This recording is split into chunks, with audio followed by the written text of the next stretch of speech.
سب یہ بات سمجھ گئے کہ بنیادی طور پر آپ اس چوتھے ایرر میں اگر ہیں اور یہ ایرر آپ کی زندگی پر چپک گیا ہے اور آپ اس کی زد میں آ گئے ہیں تو سمجھ لیجئے کہ آپ وہ نہیں کر سکتے جو دنیا میں آپ کرنے کے لیے آئے ہیں. ٹھیک ہے, اس لیے آپ کو اس ایرر سے باہر نکلنا پڑے گا, اور یہ ساری حکمت عملیاں جو ہم نے یہاں لکھی ہیں انہیں آپ کو اختیار کرنا پڑے گا. یاد رکھیے کوئی چیز فوراً نہیں ہوتی, ٹھیک ہے, کوئی بھی چیز فوراً نہیں ہوتی. جیسے ہم جب کار چلانا سیکھتے ہیں تو کار چلانا فوراً نہیں سیکھا جاتا, نہ جا سکتا. دیکھو جب کار چلاتے ہیں تو ایک ہوتا ہے اسٹیئرنگ, ایک ہوتا ہے لیور گیئر, ایک ہوتا ہے بریک, اور ایک ہوتا ہے کلچ اور ایکسیلیٹر. نیچے تین جو ہے وہ چیزیں ہیں, اور ٹانگیں کتنی ہیں؟ دو. نیچے ہیں کتنے؟ تین, اور ٹانگیں کتنی ہیں؟ دو. تو دو ٹانگوں سے تین چیزیں کیسے چلیں گی؟ اور یہ آپ کا ہاتھ ہے اسٹیئرنگ پر, اور آپ کو گیئر بھی لگانے ہیں, اور آپ کو اوپر والے شیشے میں بھی دیکھنا ہے کہ پیچھے کون سی گاڑی آ رہی ہے, اور سائڈ کے شیشوں میں بھی دیکھنا ہے. ایک آدمی اتنی ساری چیزیں, آسان ہے؟ کتنا مشکل کام ہوتا ہے. تو میں نے دیکھا ہے جب لوگ گاڑی چلانا سیکھتے ہیں, ہم نے بھی جب سیکھی تھی, تو اسٹیئرنگ پکڑے رہتے ہیں اور پہلے ہی گیئر ڈال کے چلاتے رہتے ہیں, دوسرا گیئر ڈالنا بھول جاتے ہیں. اچھا جب دوسرا گیئر ڈالنے لگتے ہیں تو ہینڈل کی طرف سے توجہ ہٹ جاتی ہے, تو ہینڈل گیئر لگا رہے ہوتے ہیں اور گاڑی مڑ جاتی ہے. صحیح ہے. اچھا مارنا چاہتے ہیں بریک, لیکن پاؤں پڑ جاتا ہے ایکسیلیٹر پہ. صحیح ہے. یہ شروع میں ہوتا ہے, لیکن بار بار کی پریکٹس سے روزانہ محنت کرنے سے, روزانہ اس کی گاڑی چلاتے رہنے سے ایک دن ایسا بھی آ جاتا ہے کہ آپ گاڑی چلا رہے ہوتے ہیں اور آپ کو احساس بھی نہیں ہوتا کہ آپ نے گیئر کب لگایا. جیسے ہی کوئی سامنے آتا ہے اچھا خود بخود آپ کا پیر کہاں پڑتا ہے بریک پر. آپ کبھی ایسا نہیں ہوتا کہ اسٹیئرنگ آپ کا جو ہے وہ ٹیڑھا ہو جائے. تو بار بار کی پریکٹس سے وہ چیز جو بظاہر ناممکن لگتی ہے آپ اس کے عادی ہو جاتے ہیں. ٹھیک ہے. اسی طریقے سے بار بار کی پریکٹس سے, بار بار اس غلطی کو اپنی زندگی میں انوالو کرنے سے آپ اس غلطی کے عادی ہو گئے. آپ اس غلطی سے نکلیں گے کیسے؟ بار بار کی پریکٹس کریں گے. یہ جو حکمت عملی ہم نے ڈسکس کی ہیں, ان حکمت عملیوں پر بار بار کوشش میں لگے رہیں گے. تھوڑے دنوں کے بعد کیا ہوگا, آپ خود سے کوشش نہیں کر رہے ہوں گے, بس خود بخود ہی آپ اس ایرر سے باہر آ چکے ہوں گے. بالکل ویسے جیسے کار چلانے والا کو نہیں پتا چلتا ہے کہ وہ کیا کر رہا ہے, لیکن وہ گاڑی بھی چلا رہا ہوتا ہے, وہ باتیں بھی کر رہا ہوتا ہے. صحیح ہے. جیسے ٹائپنگ دیکھی آپ نے, ٹائپنگ شروع کے اندر آپ سے کہا جائے کہ لکھیے ذرا لفظ, تو آپ آسانی سے لکھ لیتے ہیں. آسانی سے آپ نہیں لکھتے, دیکھ دیکھ کے لکھنا پڑتا ہے. اے کہاں ہے, پی کہاں ہے, ایکس کہاں ہے, ایسے ہی ہے نا. اور بھائی یہ والے جو انگلی ہے اس پہ 3 آئیں گے, اس پہ 3 آئیں گے, اس پہ 3 آئیں گے, کون یاد رکھے گا؟ کتنا مشکل کام ہے. لیکن جب آپ کام کرتے ہیں تھوڑی دیر بعد کیا ہوتا ہے, آپ دیکھ کہیں ہو رہے ہوتے ہیں, اور سارے الفاظ کی ٹائپنگ. یہ کیسے ہوتا ہے؟ یہ مشق سے ہوتا ہے, پریکٹس سے ہوتا ہے.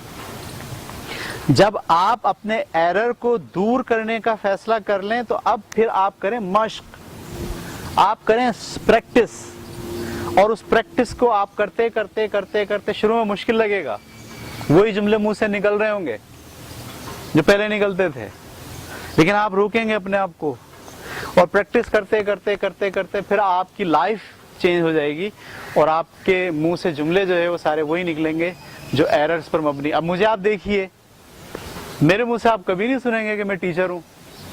کبھی سنا آپ نے کہ بھائی میں تو ٹیچر ہوں؟ میں نہیں بولتا. مجھے پتا ہے میں جب ٹیچر بولوں گا اپنے آپ کو تو کیا ہوگا, میں صرف ٹیچر ہو جاؤں گا. صحیح. یہ کام نہیں ہو سکتا, کبھی نہیں کہوں گا. یہ نہیں کہ میں جان بوجھ کے ایسا کرتا ہوں, نہیں, میں نے اس ایرر سے نکلنے کے لیے خوب کیا کی, پریکٹس, اور کرتے. اچھا آپ کوئی جب بول رہا ہوتا ہے نا, یعنی جب کوئی دوسرے لوگ بات کر رہے ہوتے ہیں تو میں ان سب کی باتوں کو ان تناظر میں دیکھ پاتا ہوں کہ اس نے یہ جو بات کہی ہے اس میں یہ ایرر ہے, اور جب میں اس کو بتانے کی کوشش کرتا ہوں جو آپ نے بات کی ہے اس میں ایرر ہے, تو بعض اوقات لڑائی ہو جاتی ہے, وہ ماننے کے لیے تیار نہیں ہوتے. لیکن وہی والی بات ہے کہ گاڑی چلانا تو میں نے سیکھی ہے نا, اس کو تھوڑی آتی ہے ابھی. جب وہ سیکھ لے گا تو اسے بھی آ جائے گی. تو ایرر سے تو میں باہر نکلا ہوں نا, وہ تھوڑی نکلا ہے. جب وہ بھی نکل جائے گا تو وہ بھی یہ بات کرنا چھوڑ دے گا. تو آپ لوگ جو ہے اپنی پوری کوشش یہ کریں کہ اگلا جو پورا ویک آپ کے پاس آ رہا ہے, بڑا اچھا موقع ہے یہ کہ ہر ہفتے ایک ایرر ہم پڑھتے ہیں اور آپ کے پاس اگلا پورا ایک ہفتہ ہوتا ہے. اس ایک ہفتے میں آپ اپنے اس ایررز کو ختم کرنے کو, اس کو ریموو کرنے کے لیے آپ اپنی جدوجہد جاری رکھیں. مجھے امید ہے کہ جب آپ ایک ایک ہفتے ایک ایرر پر کام کریں گے تو اگلے 15 ہفتوں کے اندر اندر آپ کی جو پرسنالٹی اور آپ کی جو شخصیت ہے وہ بالکل ایک ڈیفرنٹ شخصیت کے طور پر باہر سامنے آئے گی. میں تو اس کو 15 ہفتے سے تبدیلی نہیں سمجھتا. میری نظر میں تو یہ ہے کہ یہ کم از کم 1 سال تک آپ کو پہلے تو ہر ہفتے ایک ایک ایررز کو آپ اپنے اندر سے ختم کرنے کی کوشش کریں, اور جب یہ 15 ایررز فائنل ہو جائیں تو اگلے پورے 1 سال تک پورے کے پورے 15 ایررز پر کام کرنا شروع کر دیں, بات چیت کرنا شروع کر دیں, ٹھیک ہے, بولنا شروع کر دیں, اپنے آپ کو روکنا شروع کر دیں. 1 سال کا آپ کا رویہ, ذہنی رویہ, ایررز کا مقابلہ کرنے کا ذہنی رویہ, یہ 1 سال جب آپ جاری رکھیں گے تو پھر آپ ایک بہت اسٹرانگ قسم کی شخصیت بن کے کھڑے ہوں گے. پھر آپ کے لیے ناممکن کوئی چیز نہیں ہے. پھر آپ کو روکنے کی کسی میں صلاحیت نہیں ہوگی. ترقی کرنے سے آپ کو کوئی روک نہیں پائے گا. ٹھیک ہے, تو اس کے لیے ضروری ہے کہ پہلے آپ اس پروسیس سے گزریں. یہ پروسیس سے گزرے بغیر میں سمجھ نہیں سکتا کہ آپ کسی مقام پر پہنچ پائیں. ٹھیک ہے, یہ جتنے بھی کورسز ہوتے ہیں اکثر لوگ کراتے ہیں, کامیابی حاصل کیجئے اور لیسن لائف پلاننگ کی اور ویژن کی اور مشن کی اور ویژن کی, ان سب پر جانے سے پہلے اپنے ایررز کو ختم کرنے کا یہ پورا پروسیس جو ہے اس سے آپ گزر جائیے.